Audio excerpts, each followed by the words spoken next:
ధర్మశాస్త్రము లోపము గలదిగా ఉంది అని పరిశుద్ధ గ్రంథము తెలియజేస్తుంది. హెబ్రీయులకు రాసిన పత్రిక 8వ అధ్యాయము 7వ వచనాన్ని మనం చూస్తే, ఏలయనగా ఆ మొదటి నిబంధన లోపము లేనిదైతే రెండవ దానికి అవకాశము ఉండనేరదు అంటున్నాం. అంటే అసలు బైబిల్ గ్రంథంలో ఎన్ని నిబంధనలు ఉన్నాయి అంటే ఇదివరకే మనం పరిశీలించాము. 2 నిబంధనలు ఉన్నాయి. అందులో ఒకటేమో మొదటి నిబంధన, దాన్నే పాత నిబంధన అని కూడా పిలుస్తారు. దాన్నే ధర్మశాస్త్రము అన్న పేరు కూడా ఆ మొదటి నిబంధనకు ఉంది. ఇంకోటేమో రెండవ నిబంధన, దాన్ని క్రొత్త నిబంధన అని కూడా పిలుస్తారు. కాబట్టి ఈ మొదటి నిబంధన ఏమో దేవుడు మోషే ద్వారా ఇశ్రాయేలీయులకు ఇస్తే, రెండవ నిబంధన ఏమో యేసుక్రీస్తు పరిశుద్ధాత్ముని చేత అపోస్తలుల ద్వారా సంఘానికి ఇచ్చాడు అన్న విషయాలు కూడా అనేకమైన లేఖనాలు మనకు కనబడతాయి. కాబట్టి ఇక్కడ ఏం చెబుతున్నాడు అంటే, మొదటి నిబంధన లోపము లేనిదైతే రెండవ దానికి అవకాశం ఉండనేరదు అంటున్నాడు. అంటే పాత నిబంధన లేక, ఒకవేళ పాత నిబంధన లేక ధర్మశాస్త్రము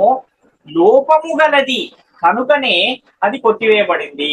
ఒకవేళ అందులో లోపము లేకపోతే దాన్ని తీసివేయవలసిన అవసరము లేదు అన్న విషయాన్ని ఇక్కడ తెలియజేస్తున్నాడు. ఇంకో కారణాన్ని కూడా మనం పరిశీలన చేయగలిగితే, ఈ ధర్మశాస్త్రం అనేది దేనికి కూడా సంపూర్ణ స్థితి కలగజేయట్లేదు అన్న విషయాన్ని కూడా పౌలు గారు తెలియజేస్తున్నారు.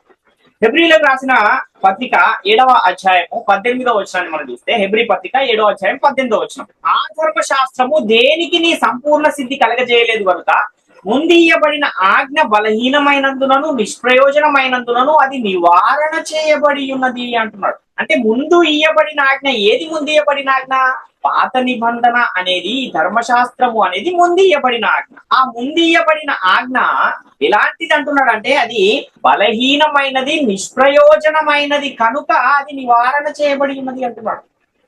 మరి అది నివారణ చేయబడితే మరలా ఈ భూలోకంలో ఉన్న ప్రజలు దేన్ని బట్టి నడుచుకోవాలి అన్న ప్రశ్న కూడా వస్తుంది. కనుక దానికి కూడా సమాధానాన్ని తెలియజేస్తూ హెబ్రీ పత్రిక 7వ అధ్యాయం 19వ వచనంలో పౌలు గారు ఏం చెప్తున్నారంటే, హెబ్రీ పత్రిక 7వ అధ్యాయం 19వ వచనంలో, అంతకంటే శ్రేష్టమైన నిరీక్షణ దాని వెంట ప్రవేశపెట్టబడేను, దీని ద్వారా దేవుని యొద్దకు మనము చేరుచున్నాము అంటున్నారు. అంటే ధర్మశాస్త్రం అనేది లోపము గలది అని చెప్పబడుతుంది.